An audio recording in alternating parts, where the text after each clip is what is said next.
Welcome to episode 80 of the Breaking Balls podcast. The race is over at Dover, Bob, and the more things change in NASCAR, the more they stay the same. An epic battle between Kyle Larson and Denny Hamlin. Hamlin edges Larson. And Bob, what do Eric Jones and the Fords have in common? Neither one of them had a shot at winning this week, so we'll get into all the on-track action at Dover. Plus, Kevin Harvick finally gets to go to Hendrick Equipment just after he retires. Flags in the air. Boogity, boogity, boogity. Let's go racing, boys. Well, some people go to Delaware to incorporate their companies. Others go for racing. What a weekend, Bob. I love Dover, one of my favorite tracks. I mean, Denny Hamlin comes out victorious in the Cup race after a long weekend of racing. But, Bob, I said it in the intro. I like to rhyme. The race is over at Dover. What's your knee-jerk thoughts on this one? Yeah, Dover is it's one of those tracks on the NASCAR calendar. It's been there forever. Obviously, one of the better trophies in NASCAR, the big monster, the Monster Mile, they call it there. You put the winner's car in the trophy that the monster's holding there. And you got that Toyota Camry, that number 11 for Denny Hamlin, going to be holding the monster, or the monster's going to be holding the number 11 today. You kind of said that, Hamlin edged Kyle Larson today. It took him 35 laps of air blocking to do it, a couple of restarts, but overall today it was more of, I guess, the typical 2024 season kind of summarized, if you will. It was Hendrick versus Joe Gibbs. It was a few guys here and there, comers and goers, struggled to passing for the lead. A lot of aero blocking out there. Track position was ultimately key today, and I if you're upset about today's race, you're probably just exhausted because you've probably been saying it for the last few races and to start the 2024 season. I mean, it's pretty much, like you said, same as always. Yeah, this race had everything you've come to expect at it recently. I mean, you had the green flag cycles, which ended up making all the difference. You kind of had one or two guys in the field this week. It was Chase Elliott, who was really able to kind of go like a hot knife through butter. But really, everyone else kind of had a tough time kind of getting through and navigating. Track position was everything. Just ask Daniel Hemrick, which we'll talk about him a little bit when we get to the results. But yeah, you're probably blue and based if you have complaints about this race, because at this point, all of the things that you've been complaining about all year for NASCAR are the exact issues we had today, right down, from the broadcast to the lack of passing. It was pretty much par for the course. I mean, ultimately, I think we talked about it a little bit, but I thought there's enough meat on the bone in this race. The air blocking is it the most interesting thing to watch? No, probably not. But at the end of the day, you got to respect the skill it takes, right, Bob? I mean, ultimately, we got to find something to pick out of this race that, it wasn't. It was like the unconventional pretty girl at the bar. You're doing your best to sell yourself, but you never really know if you're going to go for it or not. Well, Kyle Busch said earlier in the week, he said the next gen car, which he has had a long-standing, I guess you could say, feud with.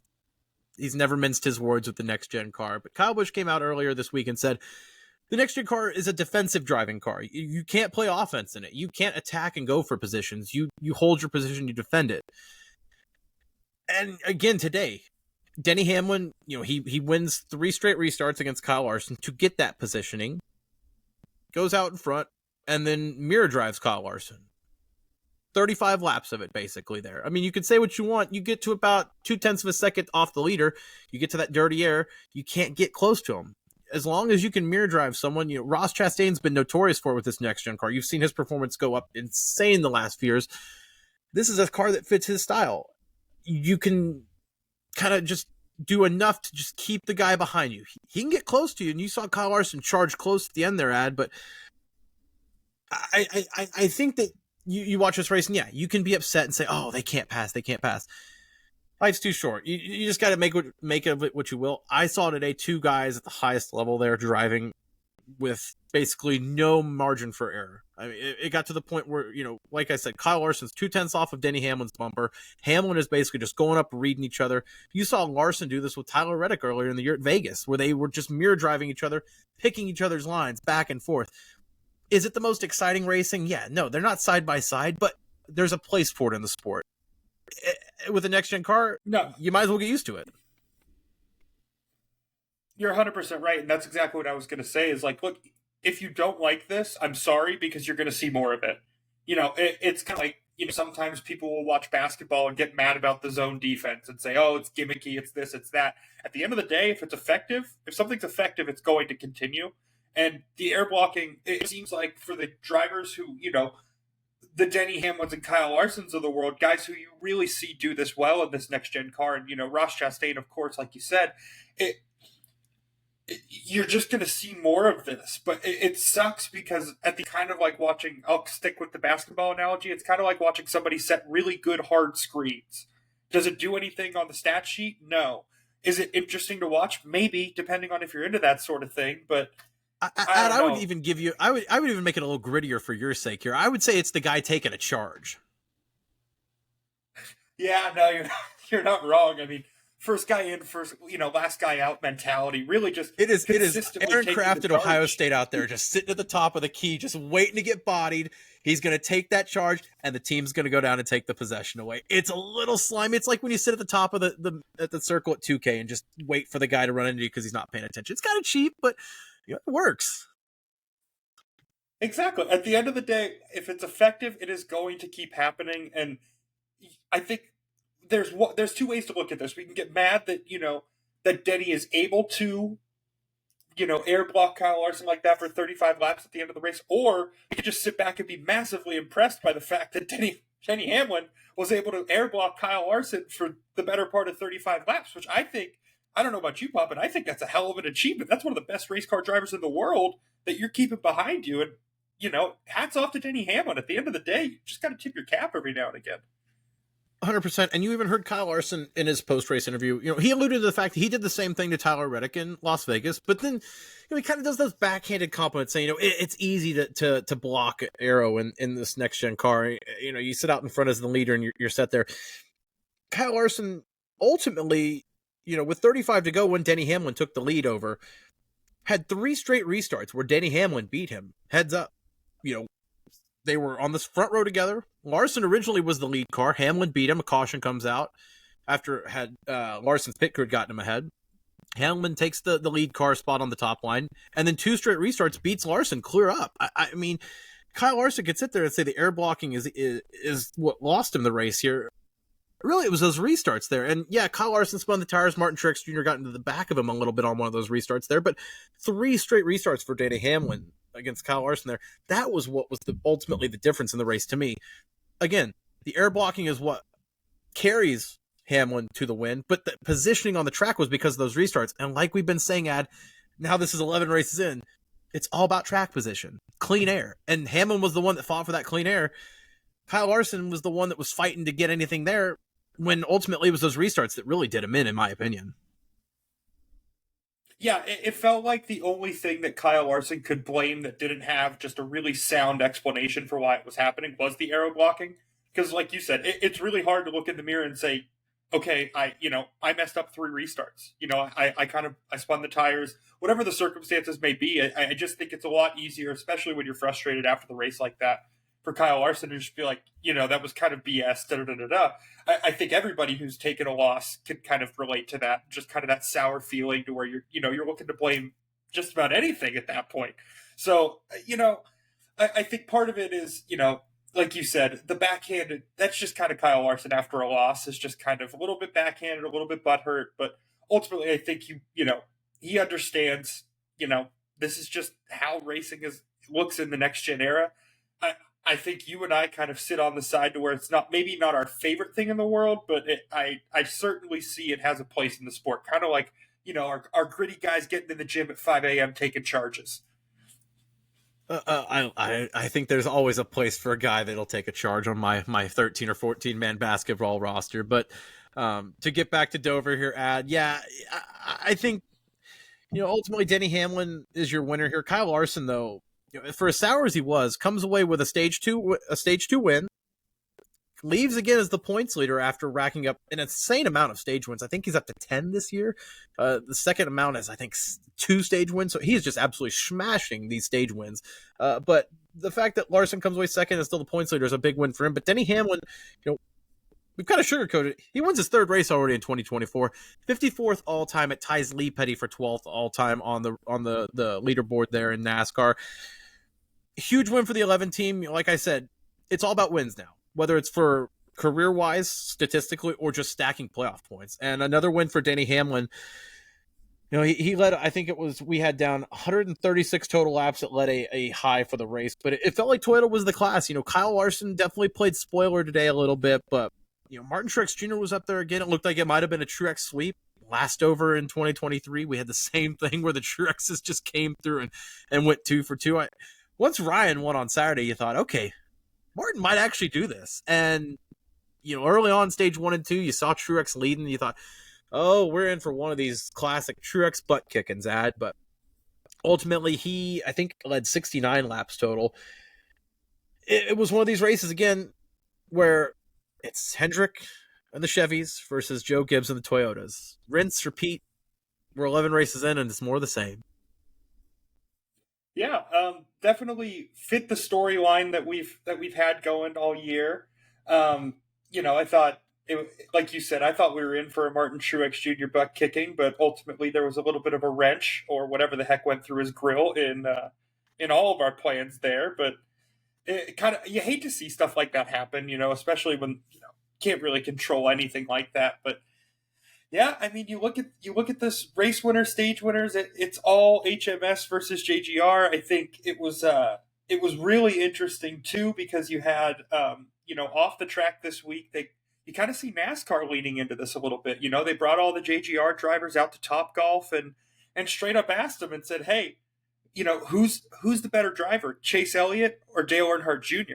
And put all 4 JGR guys and made them all answer. And I thought that was really interesting of NASCAR to finally, kind of put their stars on the spot a little bit and say, hey, you know what? Everybody else is talking about it. We may as well feed into it.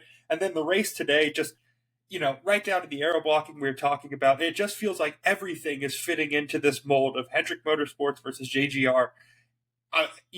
Obviously this is a fun way to cover sports, period, which is why it's being done. But, I mean, this rivalry seems to keep building and building and building. I'm just excited to see what we end up with here, Bob. And we go back to the fact that this Dover race feels like a microcosm of the 2024 season here, where it's the same players. You had Byron up there for a minute today. Obviously, he kind of had that whole spiel in stage 3 with Christopher Bell and Bubba Wallace and that whole thing kind of stuck in the back of the field. I think Zane Smith was ultimately the one that caused that after about 3 other people got blamed by Fox. But yeah, more of the same here, where it's Hendrick and Joe Gibbs. Denny Hamlin and Martin Truex Jr. seem to be the guys that are always consistently in the top 10. You have Christopher Bell kind of, if he's either top 3 to top 5 or very back. There's no in between there. And it's similar with Hendrick Motorsports, where you have Chase Elliott, kind of a fringe top 10 guy every week. Kyle Larson is just absolutely dogging these stage points, like we said, and is just always a threat to win. And then you've got William Byron, who is similar to Christopher Bell, except that Byron's got 3 wins on the year compared to Bell's 1. But Byron's either always in the front with his race strategy and Rudy Frugal, or he's somewhere, 17th and mired in the back there. And it's very interesting to see the dynamics of these two teams. So I think in this situation, Ty Gibbs is Alex Bowman. I think 100%. you've got it 100% Yeah, they're both the fourth right. guy. I just think Ty Gibbs is Alex Bowman here. I think they, similar levels of success. I mean, especially as of late. I mean, Ty Gibbs has had a ton of really good finishes. Obviously, hasn't been able to put it together recently, but and then you've got William Byron, who I think your description of Larson kind of sticks with Byron. I mean, obviously had the mishap on pit road today, but other than that, I mean, it feels like every single track we show up to, no matter what the style is, it seems like William Byron's got a chance to win. And you could say the same thing about Denny Hamlin and Martin Truex Jr. It just feels like it's so funny the way that you go through the 4 drivers of each, and each side has a partner. It's just so interesting. There is one thing, and maybe I'm just not seeing it, but it was the same thing last year with Martin Truex Jr., where he won last year's regular season championship. He didn't do it flashy, but he was just always consistent. It's the same thing with 2024, where I think coming into a couple weeks ago, he hadn't finished lower than 18th. I have to double check if that's still consistent or not, but he's never flashy to where he's just the car to beat. And today you finally saw, okay, maybe this is the one where he's the one. And I guess my question is he actually a championship contender? Because once you get to those final few races, it's not just being consistent. You have to win too. And that was the thing that kind of screwed Brad Keselowski last year, was you have to win, not just run great. And Truex is the same thing. He fell off a cliff last year, but relied on his regular season championship points to kind of push his way through in each round. If he doesn't have that this year, that life preserver is not there. Isn't the 19 really a contender? I don't think so. So I would say it just need a win to get in. I think you're right. I think there's a strong chance that, that he's really not a contender, but because of the way that this format is, and just based off of the sheer experience that Martin Truex Jr. has of going to these racetracks at this point, if you give him 30, how many before the playoffs? 28, I think it is, or something like that. 26. If you give him 26, sorry, there's the number. If you give him 26 races, there's a chance he's going to win one of them because he's just been at most of these tracks a good deal. He has more seat time. And, as much as these guys like to kind of augment it by, using the simulators and stuff like that, no matter what you're driving, there's just nothing that really kind of replaces that track time. And ultimately, he's kind of at this interesting spot of his career to where, is he a threat to win every week? I don't think so. But you can never really count him out of getting a top 10 finish wherever you are. And because of the way that the playoff point system works now, it's probably going to get him a seat at the dance unless we get 16 winners. But I think you're right. You're definitely right to ask the question of, is he a long-term contender? I think yes, because ultimately he's always gonna have a ticket. He's always gonna have a lottery ticket and a chance to win. So why not? I mean, my gut says why not here for sure. And like you said, you're not going to have 16 winners, so he's going to point himself into the playoffs. It's not that issue. He's in the equipment with JGR. He's always going to be, like you said, at least a top 10 car every week for the most part. But you look back at the first year of the next gen car, and what'd you have? You had over 16 winners. And guess who was the one guy that was the odd man out? It was Martin Truex Jr. I'm not saying that you're going to have 16 winners this year. It's not trending that way. But, for a guy who's probably going to win one or two races this year, if we're kind of forecasting this, I just don't see the dominance of some of the cars around him in that elite tier, like a Larson, a Hamlin, a Byron. And that's the thing that jumps out to me is the consistency with Truex there. I'm not seeing it. And I guess the question kind of becomes, the more we talk about it, it's just, is Martin Truex Jr. winning more races than someone would in that seat? Because at the end of the day, it's a JGR car. So let's say, just for the sake of argument, like one of the hotter names right now, you put Jesse Love in this car. What does it look like? Does it finish as consistently? Who knows? But at the end of the day, I think no. I think no is the answer to that. Because at the end of the day, I think the experience of Martin Truex does kind of get you, it does get you somewhere. But at this point of his career, I think it's fair to ask the question, how much of the 19 car success is Martin Truex and how much of it is just the fact that it's a JGR car and anybody who can can just drive consistently, keep the wheels on it is going to get some sort of finish in it. No, I think it's definitely Truex. I think it's that. I think more my argument is just though that, people are talking about Truex as a championship favorite because, he's high in the regular season standings each year. I don't see it translating to the playoffs. And, this time last year, Blaney was not a threat at all in the championship. So it's hard to say what, a few months look like from now. I just don't see Martin Truex, having the success in the playoffs. And maybe I'm wrong here. I don't see him being on the same echelon as a Kyle Larson, a Denny Hamlin, even a Christopher Bell, who's, a threat to win all those tracks. And Martin Truex Jr. is a short track specialist. You've got a lot of those in the playoffs. But, for whatever reason, the last few years, the playoffs haven't clicked with him. And like I said, I think he's definitely the main contributor to that. You're not going to have anybody better in that seat, especially, like you said, with his experience. He's got one of the most impressive resumes on the grid. He's been out there for as long as anyone. I kind of question when everyone says he's a championship contender. And I kind of wonder, what has he done to prove that in the last few years? That's all. It kind of feels.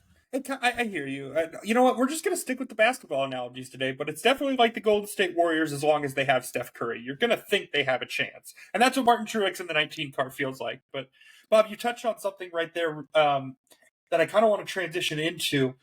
You know, you mentioned last year Ryan Blaney really wasn't a factor in the playoffs to this point of the year. And, you know, fast forward a year, and you could cut Ryan Blaney's name out of it and just put Ford as an entire manufacturer at this point, because there's disappointing starts to the season. There's, oh my gosh, we need to do something to fix this quickly before we embarrass ourselves. And then there's where Ford is at now. I mean, it just seems like every single time we go to the racetrack week after week, it just is getting worse and worse for the Fords. You know, we're 11 points races down, and if you count the Clash and the duels, we're 14 races in for NASCAR, and Ford hasn't gone to victory lane in any of these. First time in a long time. I'd have to double check the history books. A long time, if not ever, Ford has been kept out of victory lane this long in a season. And yeah, it's interesting, you know, like we said with Blaney, where, you know, wasn't really a factor. Kind of took the same recipe as Joe Logano in 22, where, you know, they win the first race in the round of 8, and then they won 2 races in the round of 12 and 8 to point their way in. Just like that, turned it on when it got hot. Maybe they'll do it again this year, but this is a brand new Mustang. And, you know, last week, Talladega, you know, you had Kevin Harvick saying if they don't win this week, it's a failure. And they showed great pace, but ultimately they snatched victory from the jaws of, or they snatched defeat from the jaws of victory there, Ad. And this is another week where you saw Hendrick and Joe Gibbs, and it looked like Ford hadn't made that gap up at all. And at a race at Dover where, you know, consistently the last few years, if you're a contender long-term, you're probably going to be decent at this track. Ford was a non-factor all day. You had Blaney kind of there for a little bit there in the first 2 stages, you know, nipping on the heels of Kyle Busch and Truex. But really outside of that, I mean, Stewart-Haas was your best team for Ford today. Penske was non-existent. Front row got screwed by a couple of things, which we'll get to. But, I mean, the Blue Ovals today, they were not... If you had stock on Ford today, it was not a good day. No, certainly not. One of the days where I was actually thankful that my Ford Fusion got stolen because I wouldn't have to be seen with a blue oval. I mean, my God. But ultimately, I think it's never a good day at the racetrack when, you know, I think for me, the lasting image of this race is Josh Berry, you know, having the troubles kind of merging with Ricky Stenhouse coming off of pit lane, and, you know, the calamity that ensued after that. And, you know, it just feels like we kind of just keep writing this off and just keep saying, you know, they'll figure it out. Like you said, I think you even just did it a little bit with, like, you know, Joey Logano did this to where, you know, they start, you know, they get a win, but then they start kind of slow, you know, they kind of taper off and they don't really do anything. And then ultimately they just get hot at the right time, because it is weird that, you know, as far as the next gens have gone, the only manufacturer that has won a championship is Ford. So what does this mean long-term? I don't know. But it at this point, it's just got to get frustrating. You know, if you're Chase Briscoe, if you're Ryan Preece, if you're, you know, any of these guys driving in the Ford camp, it just seems like, you know, even if it's not true, you definitely start getting the feeling like your manufacturer is letting you down a little bit, because it's not just a you problem. If nobody can get to victory lane, you got to start asking questions about the equipment, right? Yeah, I definitely think that, you know, everything changed when they changed to the new Mustang. You saw Toyota have success with their rebranding immediately, and Ford was not that. They did not catch lightning in a bottle. And I think the big red flag to me is someone like Joey Logano, who is, like we said, you know, won in the next gen car as a champion and is struggling to, you know, hover around the playoff bubble right now. And, you know, we've still got 15 more races to go in this regular season.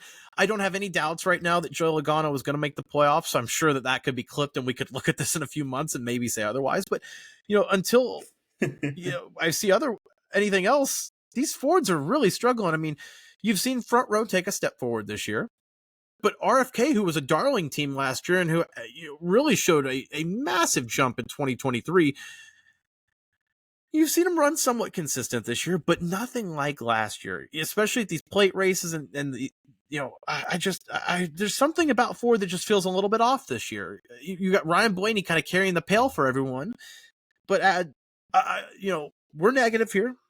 We're always negative. Let's get a little positive, because as bad as the Fords have been this year with this new Ford Mustang, Stewart-Haas has been fairly better, I will say. They've taken a leap forward compared to last year's debacle. I mean, it was awful. Let's just call it what it was in 2023. So the fact that, Stewart-Haas has shown somewhat consistent speed this year, and today was the flagship Ford team, in my opinion. I mean, that's pretty impressive. What did you think about him today? Yeah, I mean, you got to kind of tip your hat to SHR today. Really good showing as far as, as far as the futility of the Fords goes. They were definitely a dwarf amongst midgets, to say the least. But, all credit to Noah Gragson, who really had a great day. I mean, talk about a young guy who you kind of need to see take steps in the right direction. And obviously, Noah Gregson's, found a way to fail upward into this SHR seat. It's good to see him taking advantage of this because, ultimately you were starting to hear some chatter. And I think these past 2 weeks have just kind of, reminded us all, okay, he's in this seat because he's got a ton of talent. Give him a little bit of time. He's a young driver, just going to, keep figuring things out. And, like you said, I think just SHR as a whole, I think you see Chase Briscoe taking steps in the right direction, which I think, is huge for them because, as with Ryan Preece and Josh Berry, I think you really look to, Chase Briscoe to be kind of that stabilizing force, which kind of feels like a very weird thing to say out loud because, Chase Briscoe just feels young. But, ultimately, I think it's good. It's better for the sport when SHR is having success, especially for Ford. I'll say that much. Amongst all of these rumors of them selling charters, no less, too, there. I'm glad you mentioned Chase Briscoe because I was listening to PRN, the pre-race today, and they had an interview with Chase Briscoe before the race, saying, you've got to be happy with the steps you guys have shown this year. You've taken steps forward. And he said, honestly, last year was a struggle to even, run in the top 15. And this year, even on a bad week, it seems like we kind of find ourselves falling into, a 15th or so.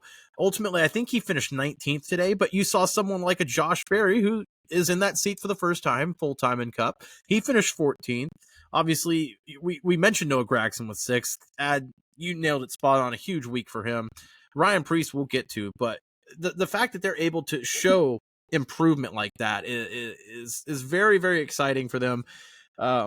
In a dark cloud of Ford, maybe that Stewart-Haas is the light we would never have predicted, but I'm excited to see what they look like moving forward because, like I said, Josh Berry, that's a guy that just needs seat time, lap times there. Chase Briscoe's got something there, but I can't believe we're singing Stewart-Haas's praises in week 11. I was going to say, how dark do things have to be with the Dark Horse Mustang for us to be singing Stewart-Haas's praises for finishing 14th and 19th? And then obviously Noah Gragson is what it is, but we're just like, at least you're in the top 20 this year, friends. Like, just keep going. Stay positive, please. We need Ford to be well represented. We need a third OEM in the sport. Come on, guys, just keep moving. I mean, the bar is very low to the point where you got to be excited the Fords even finished today because, in a world in NASCAR where DNFs are so rare and mechanical issues are so rare, somehow 2 Fords did find a way to have issues of that nature today, both basically self-inflicted by not themselves or the team, but NASCAR. And you're probably wondering as a listener, I missed that today. Guys, what do you mean by that? And I'll handle the Todd Gilliland one if you want to just go ahead and handle Ryan Preece getting smoked out. Yeah, go ahead. What do you want me to go with Ryan Preece first? Yeah, please, by all means. What? I had a lot of I think every time that we sit down to watch a NASCAR race, we put a lot of things on our bingo card. Guys dooring each other. Maybe a left hook. Right hook somebody into the wall. You never know what you're gonna see. But I simply didn't have the padding from inside the car catching fire and basically making it look like Snoop Dogg was riding shotgun with Ryan Preece around Dover today. It was just a very, very weird image. And ultimately, from a driver safety standpoint, you're just like, oh my gosh, like, is he going to be all right? Like, is he okay? And ultimately, they made the decision to kind of bring it into the garage, let it cool off and stuff like that.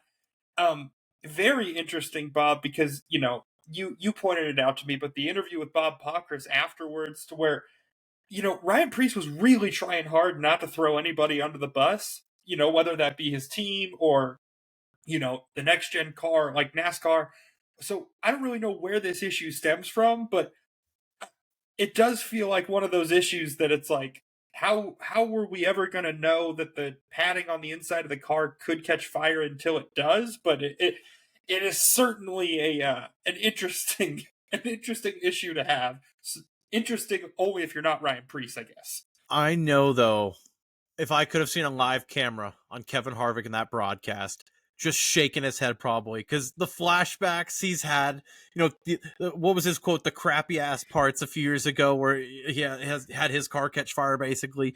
Yeah, for Ryan Preece, he wanted to say something, but basically was just like, I'm going to be good. I'm not going to throw anyone under the bus. I'm frustrated. But, that radio coming in 50 laps in, basically going like, guys, I am breathing in smoke for 40, 50 laps here. Like, we got to figure out something there. I mean, I would hope at least maybe Bic Lighters or someone will sponsor the car next to at least give them a little bit of help there. I mean, as a Californian, you breathe in smoke and smog every day. I'm sure it can't be good for the lungs in Ryan Preece, but I mean, that was quite a sight to see early on in the race. And especially, like I said, you had a couple years ago where the next-gen car was known for having some faulty parts and catching fire a little bit easier. This hasn't happened in a little bit. So for Ryan Preece to be that guy, God bless that man. He's just finding ways to test this car every way possible.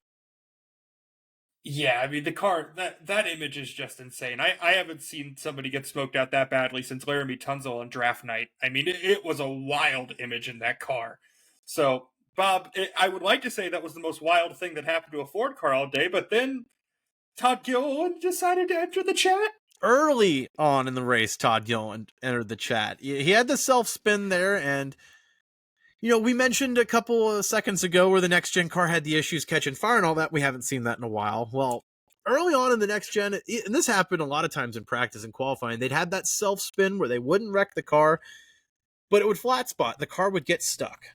And it would have to get towed or pushed back to pit road. It would take, laps, and the car would, be 3 or 4 laps down. It would ruin the race for someone on a self-spin that should be nothing. Oh, man, it felt like I was in the Twilight Zone today, because you had Todd Gilliland spin, and not only did he get stuck, but he got it to where Dover's backstretch I don't know if you saw the angle on the Fox replay. The backstretch is angled a little bit slightly, and then hits the apron, and it's flat. And Todd Gilliland's car got stuck on that little incline. So his wheels were flat and he was stuck off the ground. And they had to wrap the car with the tow truck and lift it up. And I don't know, there was concerns that they damaged the car, but ultimately, he was 5 to 10 laps down immediately after that. Rolled around, I think, most of the race 10 laps down through no fault of his own. And this is a guy who has shown a great amount of speed and improvement this year. Just a struggle to have early on in the race. But we kind of were talking today, and this is the 3rd year of the next-gen car. And all these little mistakes are still showing their ugly heads every now and then. I mean, goodness gracious. Yeah, I think it's funny because you kind of, if you're NASCAR and you're speccing a lot of these parts and you have the next-gen car and you're really trying to make it such that, the single source and that everybody's kind of the same, you kind of have to allow for margin of error like this, to where there is going to be that 5% that you just can't account for. The little things that, like the padding catching fire and things like that, to where it's like, until these types of issues happen, you're never going to think about it to even, have some sort of fix for it. So ultimately, I give them a little bit more of a pass on the padding catching fire than I do with the, the issues getting cars off of the incline and stuff, because you've known for as long as this car's existed, that if it gets on the wrong incline, you're not going to be able to get it out, get it off of wherever you need to without really doing damage to the splitter, which if you damage the splitter on the bottom part of this car, it's been made very apparent that is just going to ruin your day. You're not going to be able to kind of create that downforce that you need to really stay competitive. But, we're going to try and stay positive. You know, we've been a little negative as of late, but we're going to stay positive. We're going to stay up, and we're going to say, you know what? It is almost weirder for NASCAR to have both of these issues on the same exact day, such that I don't think we will see issues like this, you know, moving forward into the year. But go ahead and clip this, because I'm sure I am going to be very wrong about this. That is famous last words. Famous last words there, Ad. But yeah, you know, as much as the issues we've had with Fords, you have as well, I think noted in our podcast history. So we might as well put a bow on this Dover weekend, Ad. Let's go through some of the results here. Obviously, we've talked about the Joe Gibbs cars. We've talked about Hendrick. We've gotten the big boys out of the way. Let's go through some of the rest of these results. I am looking, you know, kind of in this top 20 here, and I'm fringing through the top 10. Okay, it's the normal guys. Ty Gibbs, you know, snuck his way in 10th. Daniel Hemrick in 9th. Wait a minute. What in the world? That is not what I expected to see. Yeah. Borderline makes me uncomfortable. I mean, I'll say it. It was one of those things where sometimes you just see a guy go so different on strategy that you wonder if it's actually going to work out. And never has anybody been more excited to see the yellow flag than Daniel Hemrick was when they were pitting during that green flag cycle, because it was like vindication instantly of, we finally did it. We got a break. I stayed out at just the right time. This is going to work out for him. And ultimately, sometimes it's better to be lucky than good. And that ultimately feels like the story of Daniel Hemrick's day. I mean, don't get me wrong. He had the car to stay competitive and to kind of keep himself in the top 10 and had the speed. But ultimately, it's just a lesson in track positioning more than anything. I mean, just found a way to keep himself in the mix. And got to tip the cap. More power to him, man. He got that track position and was able to just, you know, hold on to it. But Ad, like you said, they had the speed today because, go ahead, folks. Pay attention here. I'm going to do it once. I'm going to do it once and only once. Colleague Racing today actually had some speed today because AJ Allmendinger, who is not full-time in the Cup Series still somehow, ran 13th today. A day where, you know, usually this is the better teams show, you know, long-term speed today. Colleague Racing was one of the guys that, you know, nailed their package and setup today. And, you know, like I said, to have two guys in the top 13th, but obviously the Dinger, who we have a soft spot for in this podcast, for to show them consistently today running in that top 15 was a huge step forward there. We mentioned SHR, but Penske, you know, Ryan Blaney was kind of there a little bit today. He finished 7th.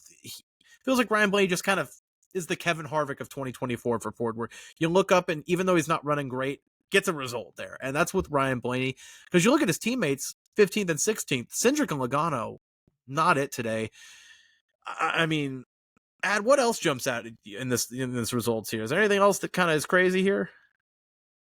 I mean, the craziest thought I had listening to you talk was, what really is the difference between AJ Allmendinger and Martin Truex Jr. in the year of our Lord 2024? They both can show up and win you a race, you know, if you really need to.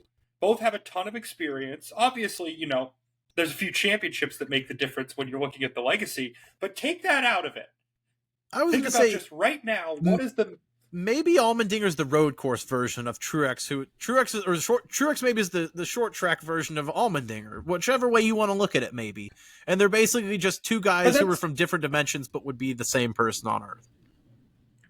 But that's what I mean, is like, they have one type of track that they really knock out of the park every year. If they win, it's going to be dominant, just like AJ Allmendinger on any road course he goes to. It just feels like a very similar story. But, you know, one of the guys who it feels like a similar story talking about in the top 10, but we almost need to point this out this time, is Kyle Busch. I mean, finally getting in a top 5 for RCR. It's been a really tough year. And, you know, just to see them have any sort of success, led some laps early in this race, you know, was really trying to look like he was trying to set himself up to really kind of keep himself towards the front, see if he couldn't, you know, lead some laps and actually win this thing. But at the end of the day, you've got to think they'll take a top 5 at this point. They'll take a top 5. They'll take, I think it was the first 34 laps led I had written down there. We can double check my math. But the other thing that jumps out to me about Kyle Busch, and I'm glad you mentioned him because I did have this written down. Kyle Busch was on the pole this weekend. And look, in the grand scheme of things, does it matter in the long term? No. But confidence-wise for RCR to show that they can show up to the track and have some kind of speed, that's huge. And we've mentioned it multiple times on this podcast if you've listened, hasn't been a great start to the season, not only for Kyle Busch, but for RCR in general. And the fact that they had that still in them to have, a race rollout to be on pole, to lead some laps, and then ultimately, hold on for a top 5 day. They finally had something go their way. That's something you can build off of there. Another guy that we can talk about, just because we did have him kind of circled here. We'll get to Tyler Reddick first because he was 11th, had some speed early, and then had, kind of like Martin Truex, a little bit of damage on that nose. Now, that happened a little bit different circumstances. He gave the old NFL welcome to the league rookie kind of pit road to Corey Heim there. Reddick was a little bit slower all day, but Corey Heim in his first ever pit sequence on the Cup Series, filling in for Eric Jones with that fractured vertebrae in his back, gets spun out and, ultimately comes back, finishes, I think, 25th there. You got to be happy with Legacy's reserve driver today in his debut, right, Ad? Yeah, I mean, what more could you really ask for him? I mean, ultimately, there's nowhere to go from up, nowhere to go but up for after the pit road incident and stuff like that. But ultimately, you're just, anytime you get guys, it's kind of like we talked about Carson Hocevar ad nauseum last year when he started getting, seat time at the Cup level. You just need these guys to run laps. And I think for Corey Heim, today's got to be massively successful just to be in the seat, turning laps, kind of like you said, having his, hey, rookie, welcome to the league type moment with, getting spun on pit road. But, it does kind of make me laugh that, out of all the things that we have go on at Dover, the most memorable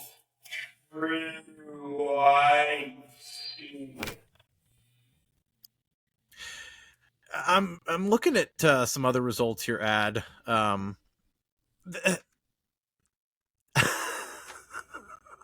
He wasn't on TV ever, but 26th place, Harrison Burton. Maybe I'm wrong. I think I saw him once, actually. I pointed it out. He was getting passed as I think 2 laps down. Finished 26th there. But, we do beef. We also give some props here. We do negative, we go positive. Ad another decent result today. And, 23rd, it is what it is. But 23rd for Justin Haley. Again, that Rick Ware team, we love to shout them out because, man, this time last year, they would have been laps off the pace. They would have gotten absolutely shellacked. No, they were respectable today. And that's all you can ask for a team that literally, when the bar is on the floor and they're just saying, hey, we just got to show NASCAR we have intentions of getting better. This is what it is right here.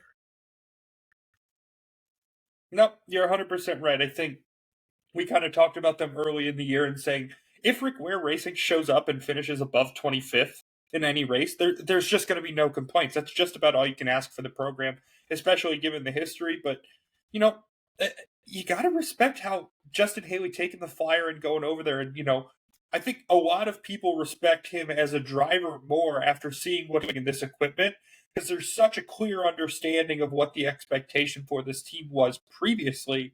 And it does feel like they can at least get consistent finishes, with Justin Haley behind the wheel. But Bob, we talked about being respectful, and I'm going to tread as lightly as I can here, but we'll talk about the guy who ended up finishing 28th in this race, driving the number 84 Toyota. Do we need to take Jimmie Johnson's keys away? How does this work at this point? His next gen keys probably, and he's even said he doesn't really get along with this car. I would love to see Jimmie Johnson in an Xfinity car. I think that would be a lot of fun, especially at a track like Dover. I think it would suit him a lot better. But yeah, him and this next gen car just don't get along, Ad. And this is, at least he got through this race.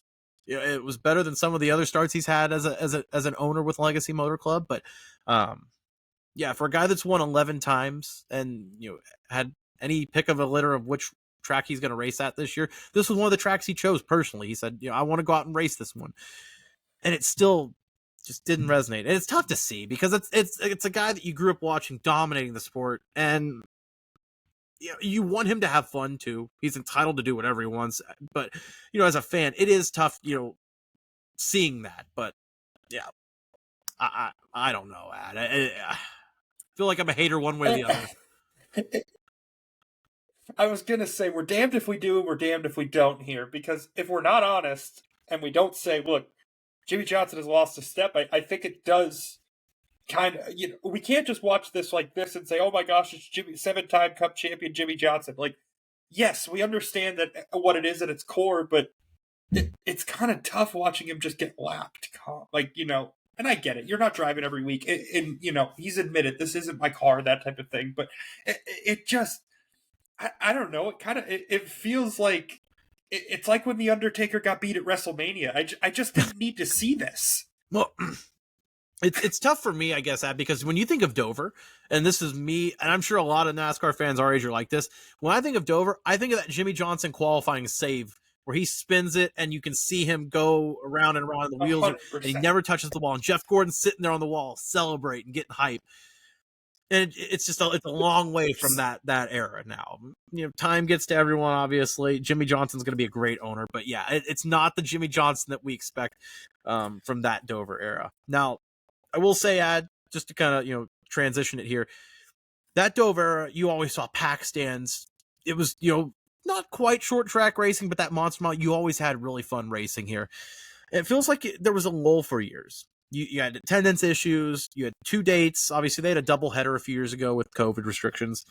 But this was the first time in, I believe, 5 years that Delaware has had a Dover race without COVID or weather issues. And you saw it today with only 1 track date now. They've taken away 2 days. It's only 1 now. They do 1 race a year at Dover. And the fans were packed out there. They said that it was an hour or 2 just to even get in through the highway. It was just a log jam. Overall today, yeah, not a lot of track position, or not a lot of battles for the lead, not a lot of bumping and banging. But there's a place for this track in NASCAR, right? If there's not a place in Dover if there's not a place in NASCAR for Dover, there's not a place for me in NASCAR. I love this track. I think the banking makes it interesting. I think it is one of these tracks that you go to that is uniquely stock car racing. It is uniquely NASCAR. And I just think it doesn't get built without, really without NASCAR, in my opinion. It's just, this is one of those places that, isn't like a Darlington to where it's the first track you think of when you think of NASCAR. No. But it feels like, as far as tracks go, it's the glue guy. It just holds the schedule together. It would feel weird not having Dover on the schedule. And ultimately, with them going back to the 1 date, you saw it today.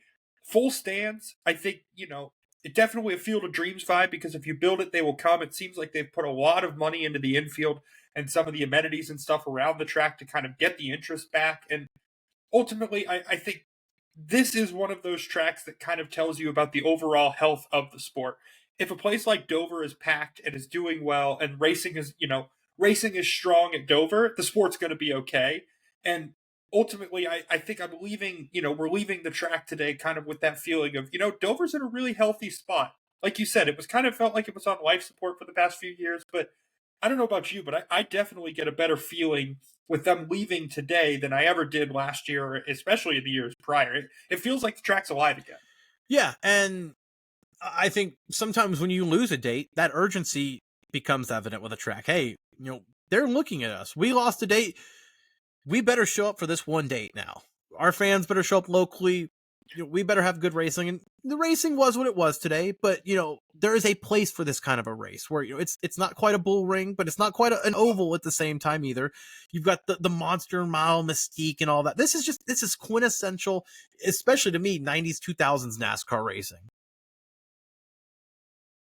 Dude, and any track where there's no definitive line where you're going to find the most speed. It's not a one-line track. You constantly have to be moving around. It's almost like a dirt track in that way, to where you constantly, just depending on where the rubber's coming in and stuff like that, you really have to be cognizant about where you're running in order to make sure that you're getting, the most speed out of the car. And that's ultimately why we've talked about it all podcasts, but we've said this is why, good drivers show up. Guys who compete like consistently for championships show up at this track. And I just think, like you said, it's just such a unique track, and it's such a unique test of drivers' skills that, it really is kind of a barometer for the sport. And I just, I think it would be I don't think they need 2 dates, but to get rid of it altogether, I think would be unthinkable. I think that this is a classic example of why some tracks only need one race, and they still have a place on the schedule there, though. You don't need 2 Dover races. I think that kind of waters it down, like you said, but you have to be at Dover at least once. It's a disservice to NASCAR fans to not be at this track. That pretty much kind of does put a bow on the weekend for Dover.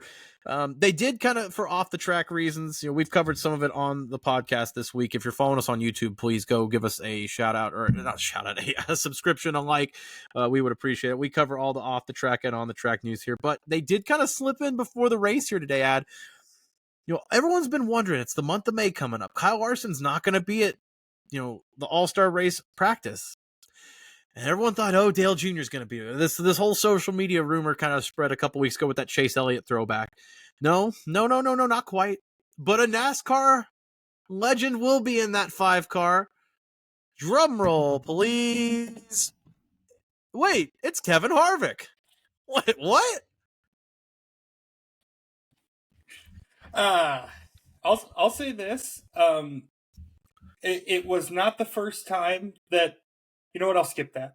But I'll say this. I'm excited to watch Kevin Harvick back in a Chevy. Definitely wasn't on my radar, especially because he's been so adamant about the fact that he was never going to get in a next gen Cup car again. But ultimately, this does seem like, kind of like when Dale Earnhardt Jr. kind of picks his spots to run the Xfinity Racing. This feels a lot like that. Low risk with it being at North Wilkesboro, not going to be going, at crazy speeds.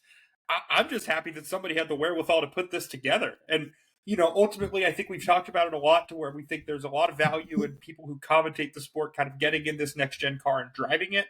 So ultimately, this gives Kevin Harvick another experience, just kind of a refresher to kind of remind him of, of what he's talking about up in the booth, because I think he does do a good job when, they are properly covering the sport. But that's, we could talk about that every week if we wanted to, but it's not Dale Jr., but I certainly do like the pick. Yeah, and 2 things you can look at. One is, Kevin Harvick was always a guy that people always said if he was in the best equipment, he would be probably one of the greatest drivers of all time. And all it took was him retiring and being in his mid-40s to get this opportunity in a Hendrick Motorsports Chevrolet in the Cup Series. But all jokes aside, it's great to see someone like Kevin Harvick still around in the sport broadcasting, but also in the car, because when you're on TV, you can relay to the viewer what that feels like. And Kevin Harvick has obviously driven in this car before with his last few years, but now he'll have another experience more recently to be in that car, to see what it feels like, and to be in a different kind of team's environment and setup, and to see what that feels like. As a broadcaster, I imagine for him, that's an eye-opening experience, and that's going to help him long-term too. We'll still get Clint Boyer yelling, of course, over it, but for Kevin Harvick, I would imagine this is going to help him just relay information better too. So I'm loving seeing someone like that take, that seat instead of, a younger guy. I hate saying it, but for practice, you got to have some novelty at the All-Star race. You got to have something fun at North Wilkesboro. So great to see Kevin Harvick going to be back in that number 5 car for Kyle Larson while he is in Indianapolis practicing and qualifying for the Indianapolis 500, that Hendrick 1100 they're calling it. Yeah, very, very excited. Looking forward to that ad. Yeah, I will say this. We do walk a fine line because, Kevin Harvick needs to understand that there is being, kind of coming back and running that one race and, having fun, and everybody's very excited to see you. And then there's how we feel about Jimmie Johnson right now. So, Kevin, just be very careful with when you pick your spots. We'd like to continue to think about you in a positive light. Just going to throw that out there. Man, we want to see our idols, and we want to remember our idols fondly. So, yeah, 100% there. We are about 55 minutes into this podcast. If you've made it this far, once again, thank you so much. Like, subscribe, comment, share it, be a friend, tell a friend. Over here at Breaking Balls, 80 episodes strong. We like to put out content here, there, everywhere. Apple, Spotify, YouTube. Just follow us everywhere. You'll be saturated with the Breaking Balls podcast community very well. Yeah, if you're on social media, there's a strong chance we are on that social media platform too. So if while you're in the middle of your scroll, you think to yourself, hey, I wonder how Adam and Bob are doing, go ahead and give us a like, a follow, a comment. We will let you know exactly how we are doing generally during the week. we like to update with clips and stuff like that with, just different things that happen, different goings-ons in the sport. So, yeah, make sure, the only way to not miss any of this is to just stay subscribed, like, comment. Please share it with your friends. The more the merrier, especially with the racing community. We'd love to hear you guys sound off in the comments. If we're good, right, wrong, and different, just let us know. We're interested to hear from you guys. Yep, we're just trying to grow a community over here at Breaking Balls. It's grassroots, but of course, make sure to spread the wealth of the Breaking Balls knowledge everywhere you know. Again, Dover Week, race 11 in the NASCAR 2024 season. Denny Hamlin, your winner. This has been episode 80 of the Breaking Balls podcast. Ad, I will let you have the last word tonight. Give it to the people. 11.